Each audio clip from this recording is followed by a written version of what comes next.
Hello and welcome to the Gooner Talk, back again with you guys for another episode of what is the Arsenal News Show. Join you every morning at 8 a.m. UK time. Hope you're doing good. Hope you're doing well. Thank you as always for making this a morning routine of yours. It is very much appreciated. And thank you to everybody that continues to tune in and shows the love and support that we really do appreciate here. So thank you for that, especially on a weekend.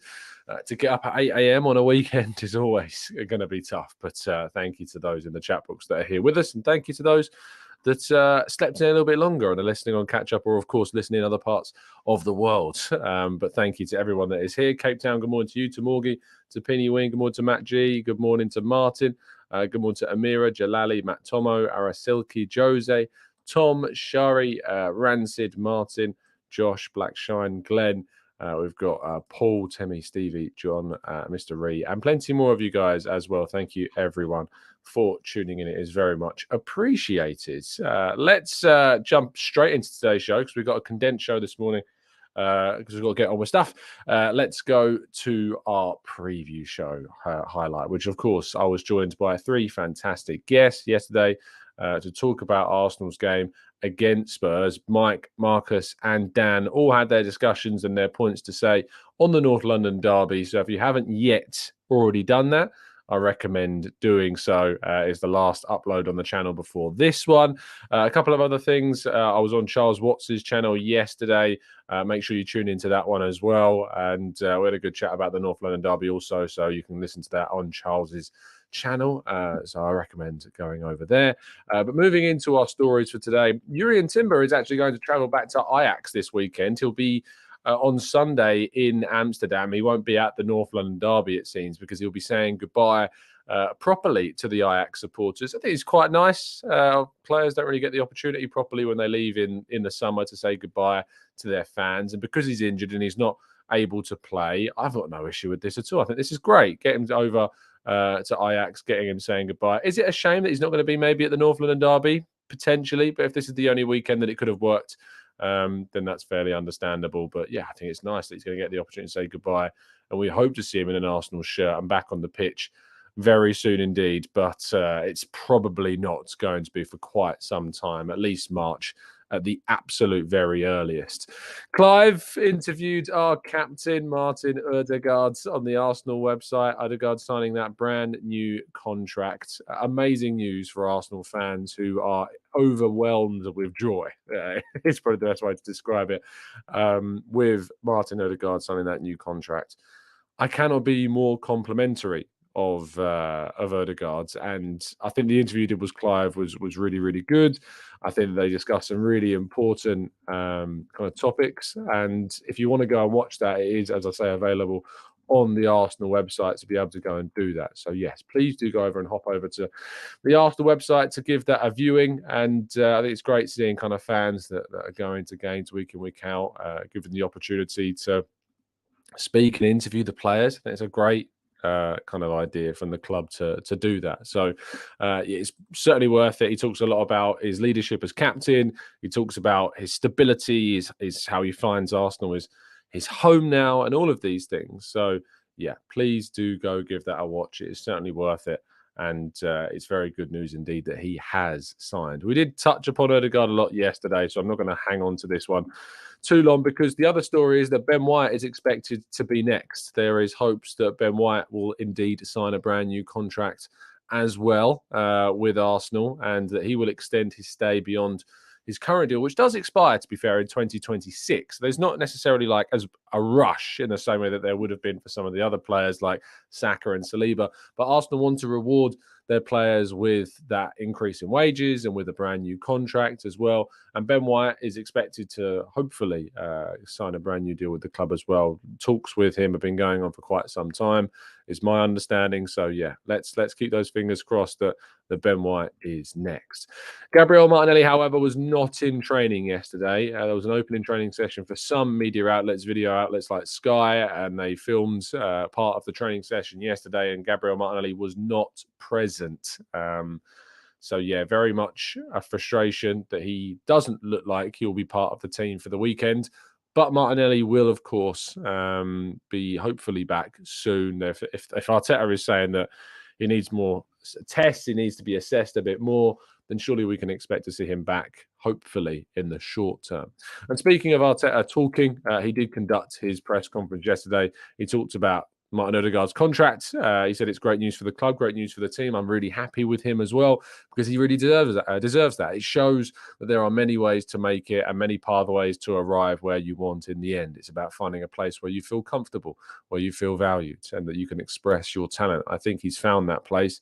He's loved by everybody, respected by everybody, and he fully deserves what he's doing. And we can all agree that Odegaard has become a part of the fabric of this club, and that's obviously fantastic. On Gabby, just to give you the specific quote, Arteta said, with Gabby, you are still assessing him, so let's see if he can make the game or not. Thomas, for sure, is out. The rest, we hope, are available. Yes, we still have 2 training sessions, but there were no big issues in midweek. So bad and good news, because there's no new injury issues to worry about, which is certainly a positive. He was also asked again about Ramsdale, as you can expect. He did give a better and more in-depth answer this time. He says, I understand it, and it's very difficult with every player, and I suffer and care about every player who is not playing. But this is the competition, and it is my job to make decisions in the best possible way for the team. He's been very supportive. He's been really good around the place, and that's what I expect from every single player. Because when you are on the field, there is someone else who is not. So it goes both ways. And so far, he's been really good. Talking about the Tottenham game, and on Ange Postecoglou, he says, I really like him. I have players and I know players who had him, and they always speak really, really highly of him. That's not a coincidence. And you can tell straight away he is fitting in the right way. That's the beauty of this league. We have top managers, top competition, and every game is very difficult and very different. I think that obviously Ange Postecoglou has gained quite a lot of props and support and praise. And whilst I'm not exactly averse to saying that I quite like the guy, I think that Arsenal need to put Spurs and Ange Ball in their place on Sunday, and certainly, hopefully, we'll end up doing that, because we need to make sure that we get a significantly better result than even last season when we got that 2-0 win. I want to see, or rather 3-1 win. I want to see an even bigger scoreline. And if you want to hear our predictions for that, you can go and watch our preview show yesterday. Right, let's go to part 2 and your questions right after this.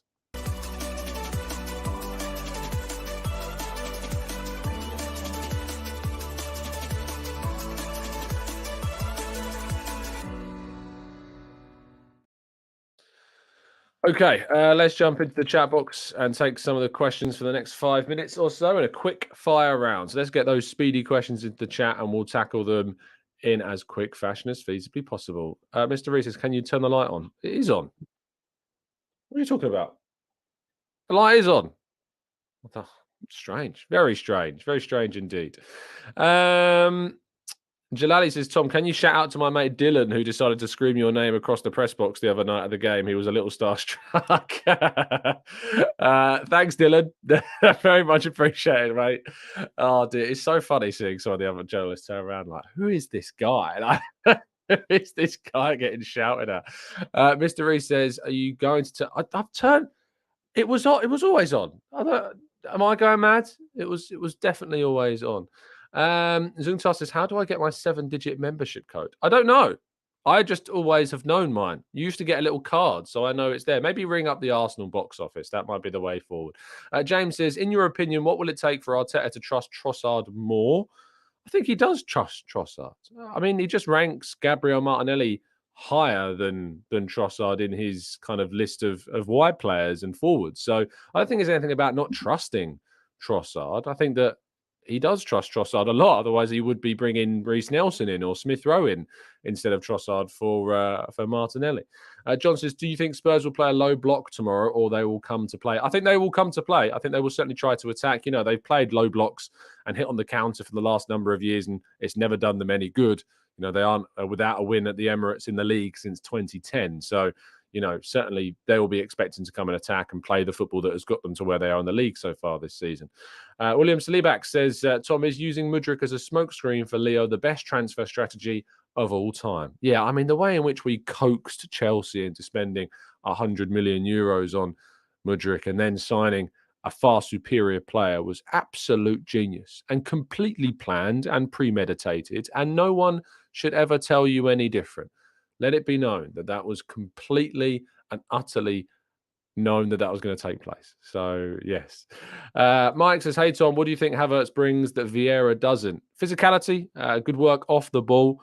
His movement is very intelligent. And I think that he's obviously a lot more subtle now than what Vieira is. But I'm hoping that we start to see more from Havertz, that we can answer that question in a more obvious way to people, like he brings more goals, he brings more assists. I hope that's where we will get to with that. But Vieira adds a little bit more dynamism. He's more forward thinking, I think, at the moment in terms of his mindset. He's more confident right now. But certainly off the ball, I think that Havertz offers a lot. But against Spurs, I'd quite like to see Fabio Vieira start that game. King Cobra says, Balogun missed 2 penalties yesterday only for his team to lose the game. Do you think he rated his development more than how good he actually is? They're penalties. It's really easy to get drawn into the whole, oh, he's missed 2 pens. Look, we did the right thing in selling him. I mean, I think we did do the right thing in selling him, but I don't think I look at that game and go, yes, that's the reason why we sold him. A lot of his goals last season did come from the penalty spot, to be fair, like a fair portion of them. So he can score them. It's not like he's not, but yeah, that will not be doing him any good so far. But it was always, for me, the right decision to move him on. We were never going to get the fees that some people wanted. We were never going to see him get the game time that he was being asked for by so many. And with Nketiah and Jesus, we've started off the season really, really well. That cannot be debated. Nketiah has had a better season so far than Balogun. It's not a debate. That's just the truth. So, yeah, playing in a much more difficult league as well. Dao says, do you think Trossard through the middle and Jesus off the left is a possibility? Maybe one day. I think that Jesus off the right is more likely to be seen than off the left. I think he might rotate with Saka if we want to rest Saka in a game. So, yeah, let's wait and see. Steve says, unfortunately, Tom, many of our own fans failed to get the Mudryk memo. It was fairly obvious, Steve. Clearly, it was all a smokescreen for Trossard. It was clearly. I don't know how anyone could think any different. Paid says, live from Ireland, been watching for a few years, only commenting now. Great job, Tom. You're very rational, which is rare. Keep up the good work. Thanks, Paid. Or Pate. Maybe it's short for something, but let me know I pronounced that correctly. I might have completely butchered it. I probably have, but thank you for the kind listening and the kind words as well. Ans says, what do you think playing with Partey at right back and dropping Gabriel Martinelli was all about? Or Gabriel Magalhaes, sorry, was all about. Looking at how we play now, I still don't get the experiment. The idea was that we would have more dominance on the ball, so we'd have an additional midfielder that was progressing the play. And to be fair, you know, I talked about this yesterday with statistics to support this theory. We were better with Partey. We were more dominant. We did create more chances. We were more threatening. We did have more opportunities to attack that then led to shots. Our XG was higher compared to what it was last season. So the theory was there. The theory worked in practice. It necessarily didn't deliver whilst they were still learning how to generate more high quality chances. So certainly the theory was there and it showed in the numbers. But certainly I'm fine with what we're doing now. You know, it's absolutely fine to move forward in this way whilst Partey is out. Will we go back to that system if Partey returns? I guess we'll have to wait and see.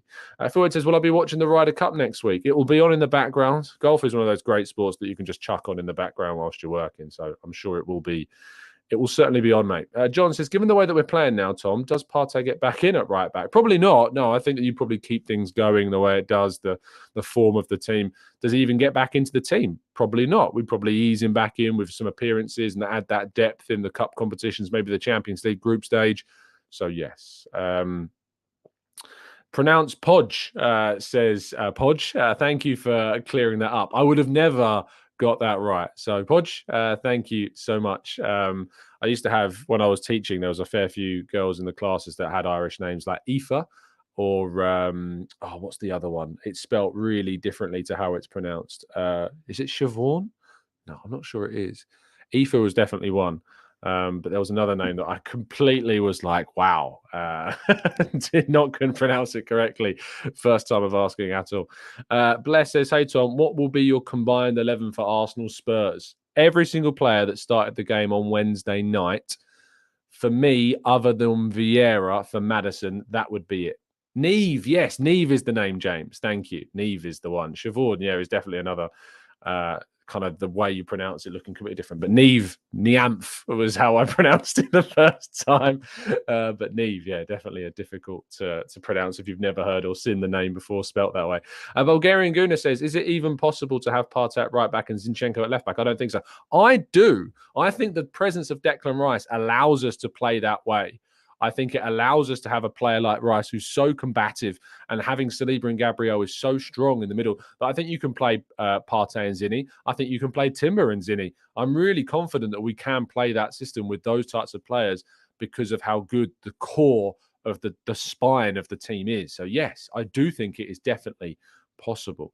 Andrea says, given the injury record of Partey, when will it be best to move him on? I would be fine seeing him move on in the summer if we bring in a very good midfielder. There's a good chance that we lose both Partey and Jorginho in the summer. So Arsenal would need to go into the market for me and add a significant player into that position. So yeah, we would really, really genuinely need to invest heavily if both of those players were to move on.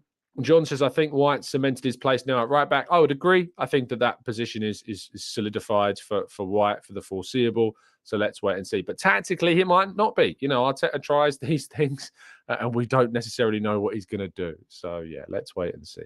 Bless us. I love your show all the way from Cameroon. Thanks, Bless. Very much appreciate it. I hope things are well with you. The Overwatcher says, are you surprised Man United didn't buy Maddison seeing the mess they're in? Compared to Mount, I mean, it's easy to say in retrospect. Arsenal also wanted Mason Mount. It's worth pointing out, and we're very interested, but his preference was Man United. Have no idea why you would want to move to Man United more. I think it may be a family supporting thing, but yeah, it looks a mistake not signing Maddison from a Man United perspective. It does. Unique says, are we buying a striker in January? No idea, but a striker is definitely on the cards for Arsenal in upcoming transfer windows, but I don't and can't tell you if we are going to buy one in January. Jalali says, I feel like Partey's injury has accelerated Rice's performances. Potentially, yes. And Steve says, doesn't Ben White move into midfield at times as Partey did? Yeah, so I guess you've got that theory there that White is playing slightly differently as well and is moving into midfield like Partey did, just not as the same kind of way, because obviously Partey was a midfielder playing fullback and Ben White is a defender playing fullback, so they are slightly different. Dao says, how can we players like Nwaneri and Lewis Skelly get a shot with 2 to 3 players ahead of them in the pecking order? Cup competitions, impressing in substitute appearances when they come, if they come. And it has to be given to them. They have to be given the opportunity to do that. You know, we saw that with Nwaneri against Brentford. We need to see these players given more of an opportunity. Pre-seasons are big. But we talk about we could be losing Partey. We could be losing Jorginho next summer. Lewis Skelly is a player that to keep an eye on. He's very exciting. So is Nwaneri, obviously. But maybe that is a pathway with those players leaving, that you bring in one midfielder to replace Jorginho and Partey, and you promote Lewis Skelly to give him opportunities at a senior level. Maybe that is something that we need to consider going forwards. Right, we are going to end the show there. Thank you so much, guys, for tuning in and listening. It is very much appreciated. Shorter show this morning, as I mentioned. I'll be back tomorrow morning, of course, with the next 8 a.m. show leading up and into the game against Spurs. And tomorrow night, I'm hoping that we can do a special North London Derby podcast breaking down the game from earlier that day. But thank you to everybody that's tuned in. It is always very much appreciated. If you could drop a like on the video, subscribe to the channel if you're new, and turn those notifications on so you never miss one. But every morning, 8 a.m, bright and early. I'll see you again very soon. Stay safe, stay well, and as always, up the Arsenal.